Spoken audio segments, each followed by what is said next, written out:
What's going on, everybody, and welcome back to Riff Ram Review here on 88.7 The Choice, your choice for college radio. My name's Ian Nepetian, and tonight I'm joined alongside by Zion Trammell and Seth Dowdle. If you have been paying attention to anything with the MLB playoffs, specifically with the Texas Rangers, you would know that that is higher by Creed, which, man, the Rangers have been using as their adrenaline for this postseason. How are you guys feeling? I know you guys went to the game last night. That must have been a ton of fun. Yeah, it's the anthem now. It's the anthem of the Texas Rangers, and people are noticing. And yeah, that was really, last night's game, we didn't go together, but we were actually pretty close. It was an unbelievable experience, probably the best game I've ever been to.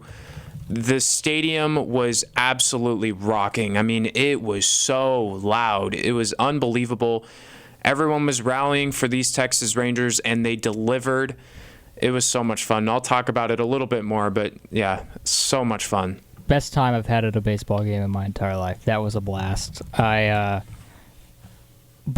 bought tickets very last minute, and I'm very happy that we did because it was a great time. If you ever have the chance to go to a playoff baseball game anywhere except for Tampa, go. Yeah, that did not feel like a postseason game in Tampa. That was pretty bad. Yeah, it is an experience that you will not regret. It was just an outstanding time because going to a baseball game in the regular season is fun, but that kind of environment where you're living and dying with every single pitch because you know how much it means is the best. Yeah, and the Rangers, I think the one term to kind of put it all together so far in this postseason is just dominance. They went into Tampa, took 2 games off of one of the best American League teams of the last couple of seasons. You go into a 101 winning, team in the Baltimore Orioles, take both games at Camden Yards, come back, and then sweep by winning Game 3. And Nathan Eovaldi, he's been superb right now. In Game 3, he went 7 innings, gave up 5 hits, only 1 earned run. He had 7 Ks, and again, he's just been the ace. And the thing is with these Texas Rangers, I don't really see how you can stop any of it. Their hitting is immaculate. Their pitching has been superb. In the moments where they've had issues with pitching in terms of some bullpen guys, Chapman, Spores coming in and maybe not being as, having the best command, somehow they flick that switch and they turn on the dime and get out of the inning. It has been one of the most dominant couple games in the playoffs I've seen, and I think a lot of that could be credited to Bruce Bochy, who's been here before. Yeah, I think that's probably the bullpen, especially that how to navigate the murky waters that he is well aware of how murky the waters are with the bullpen. He's navigated it perfectly, and what's great about that the postseason is that it's all shorter, right? And so he doesn't have to rely on as many bullpen arms as he normally would. We've seen a lot of Leclerc, and we've seen a lot of, Josh Spores and Aroldis Chapman, who were the 3, even though with Spores and Chapman they've been a little erratic at times, but we've seen, whenever they're on, I think when Josh Spores is on, he's nearly unhittable. Yep. Same with Aroldis Chapman, and then obviously Jose Leclerc has been the most consistent for the past 2 or so months.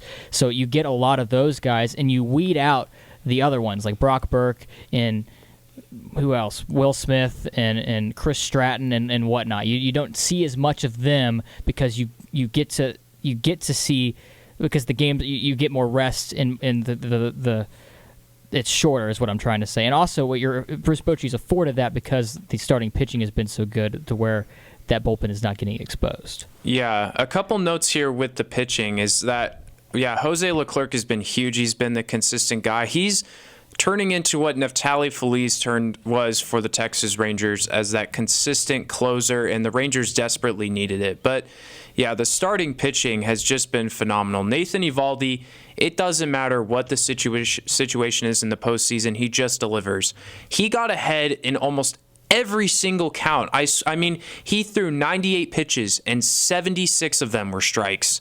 That is absolutely remarkable. He's getting 0-2 counts. His splitter was working really well. His fastball is always locating well.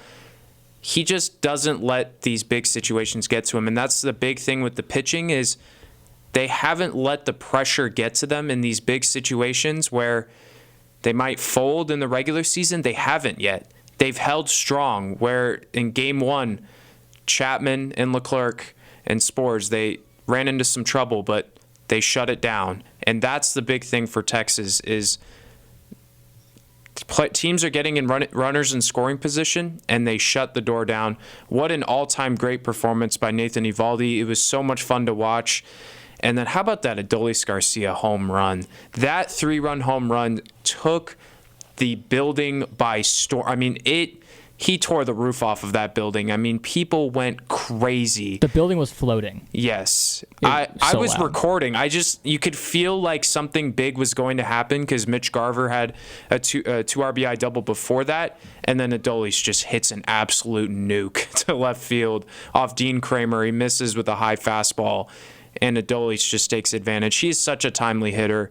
And that was an insane moment. I went crazy, Seth. Yeah, that was kind of the issue for Kramer early in the game, was that he was missing spots where if he hit the spots, they're really good pitches. But the 3 pitches that he missed that were really bad were the big run producing plays. That changeup to Corey Seager that he wanted away. Yep. It comes in. It's still a little bit low. It's a little bit below the zone, but Corey's able to golf it out because he's just so strong, and he's a robot. He's just such a good hitter. Then there was that changeup to Mitch Garver that John Smoltz even said it on the broadcast where he said, "I don't understand why you're throwing him a changeup there. He's the fastball. I get that Garver's a good." He said, "I get that Garver's a good fastball hitter, but you just got him off balance on a curveball. Now go with the heat." He gives that changeup, and Garver's able to golf it down the line. And then that fastball, Adolis has had trouble with that high fastball.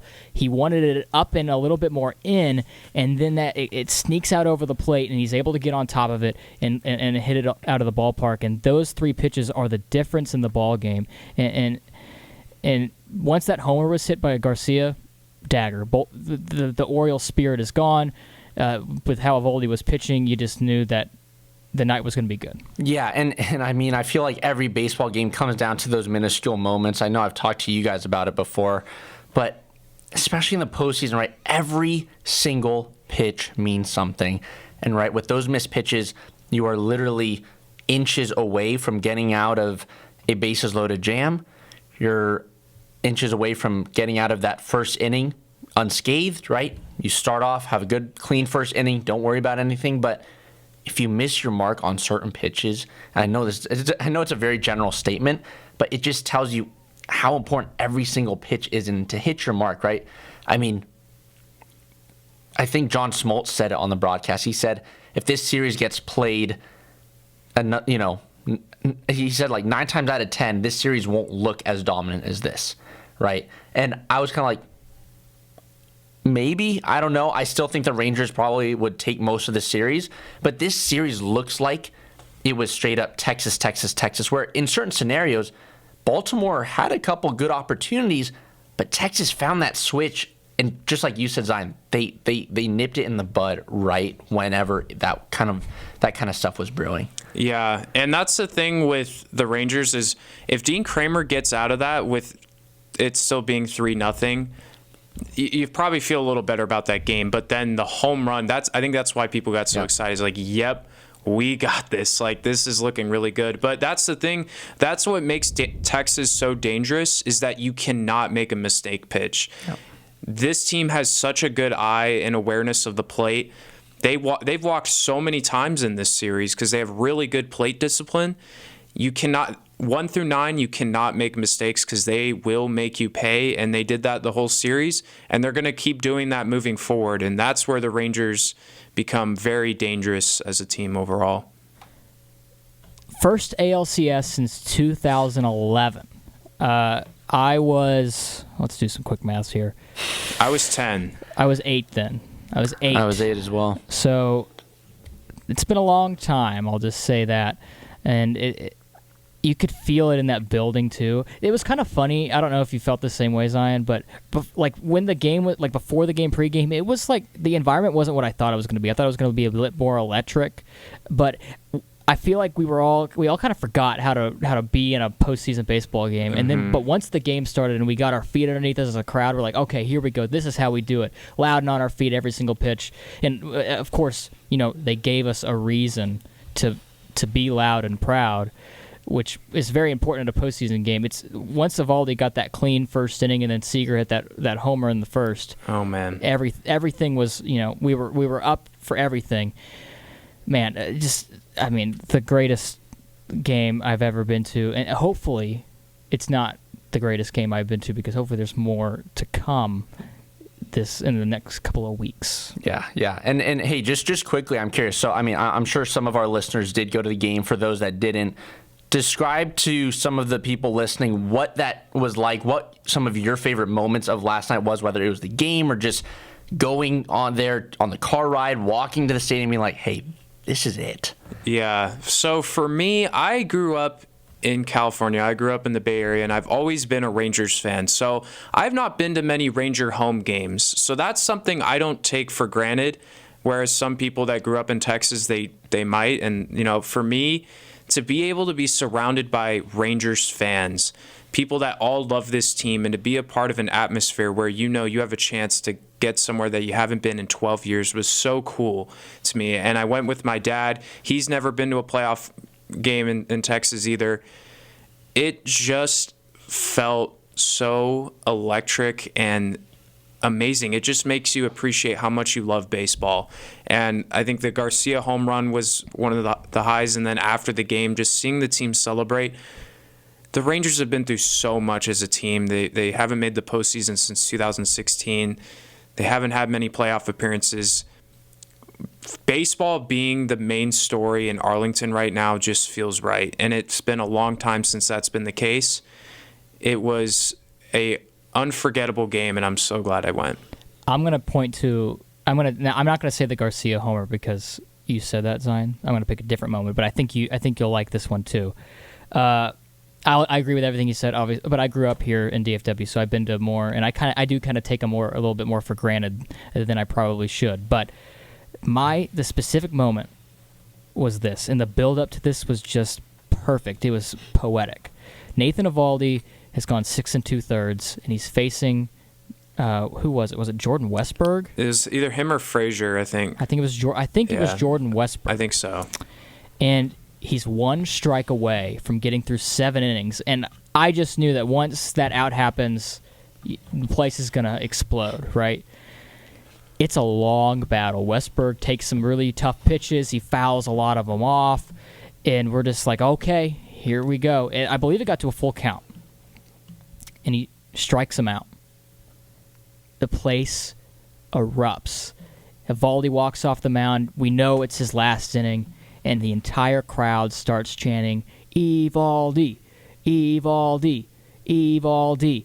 And he comes out of the dugout after, high-fiving all his teammates, tips the hat to the crowd. Everyone just goes insane. It was awesome. And for him to go out there and give that kind of performance, they don't call him Big Game Nate for no reason. So that was probably my favorite moment, was that at-bat against Jordan Westberg, and then the strikeout, and then the curtain call was my favorite moment by far. Yeah, that was pretty sweet. Yeah, I feel like in general, right, it's taken some time, but finally the Rangers have been able to make their own history, right, at Globe Life Field in the postseason, right? For since 2020, it's been open, but Rangers haven't played there for that whole time. Other teams came in there in 2020, and then obviously 21 and 22. Rangers didn't make it to the postseason, but now you guys are back where it feels good to be. You guys got a taste of it, and there's a lot more baseball to go.